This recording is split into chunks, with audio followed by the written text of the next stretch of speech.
Hey guys, here is an excerpt from the book Drastic Measures, which is available on Kindle as of like yesterday at about 10 p.m. and it'll be available on Amazon, I think probably on Tuesday. I don't know. It's whenever it gets approved and up. So I'll receive an email when it's up and ready, and I'll let you know as soon as it is available on Amazon if you prefer the paperback over the digital. So I'm going to go ahead and read an excerpt today. I have to click on the little thingy. Here we go. To this day, Cindy's heart is still broken over the loss of her daughter-in-law and grandchildren. And it's especially heartbreaking for her to live with the fact that the last time she saw her precious granddaughters was the day that she ordered her daughter-in-law out of her house. Just 1 month after the nut incident, little Bella and Cece and Shannon were dead. And then, less than 3 months later, Cindy stood by in court watching while her son pleaded guilty to killing them all. When Cindy learned that her letter to Chris was placed on the cot in his cell while he was in court, she was livid. Well, she wasn't livid right off the bat. First, she was confused by it all. Was it the jail? Was it the prosecutor? Was it her son's team of defense lawyers? Who? Cindy wanted to know. Who? Just who was it who held on to Cindy's letter and wanted to give it to Chris only after he pleaded guilty? Cindy's gut tightened. There was something mighty strange about all of it.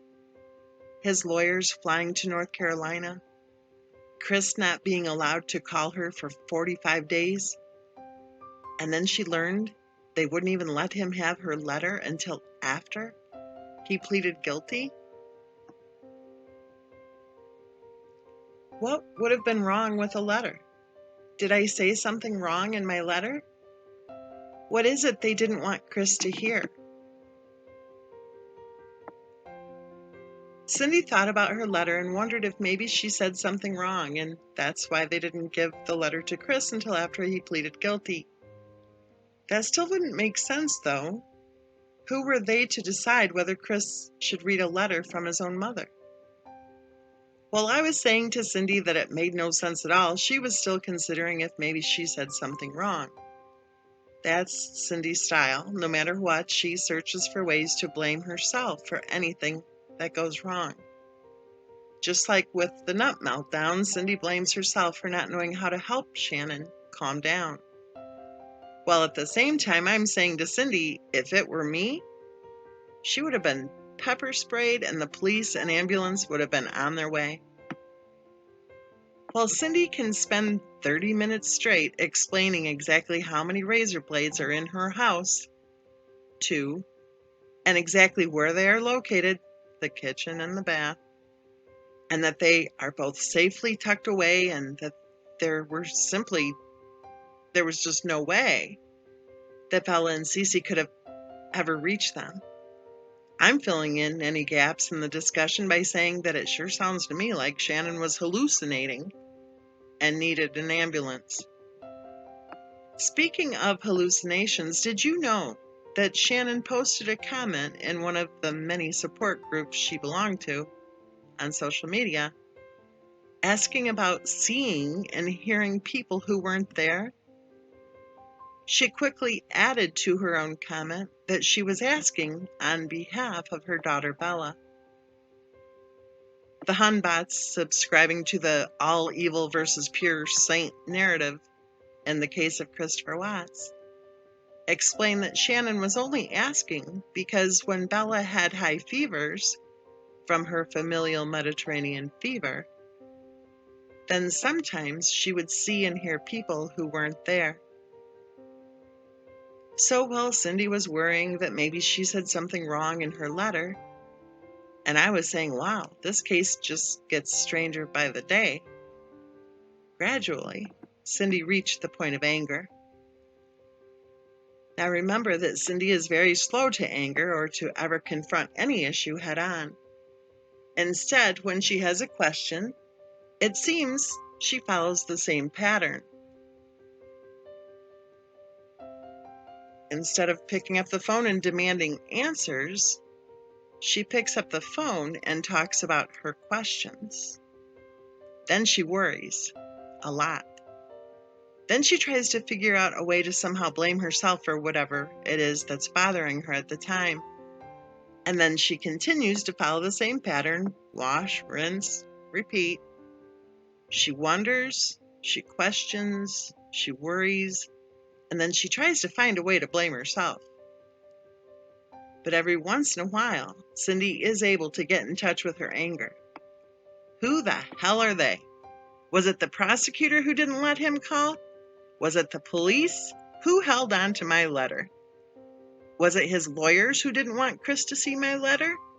Why? Why didn't they want Christopher to see my letter? What's wrong with me being able to talk to my son?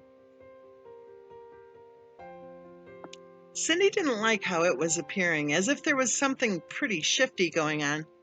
Why the rush? Why the big hurry to get Chris to, quote, take responsibility for the tragedy? Why? And why wasn't Cindy allowed to speak with her son? Cindy wanted answers. She didn't feel comfortable at all with what was happening to her son. What did they do to Chris to make him plead guilty so fast? What if he wasn't guilty? What if he was pleading guilty just to try to cover up for Shannon? Why didn't they let him talk to us? We're his parents.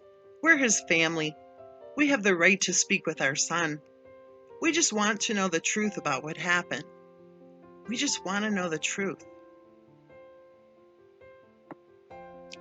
Cindy wanted to know what the hell happened the night of the tragedy. The truth, that's all she wanted, was to know the truth about what happened when Chris told Shannon he was following through with the divorce. That's why she wanted her son to refuse to take part in any plea deal, because she wanted her son to receive a trial, a fair trial, an opportunity for all of the facts of the case to be heard.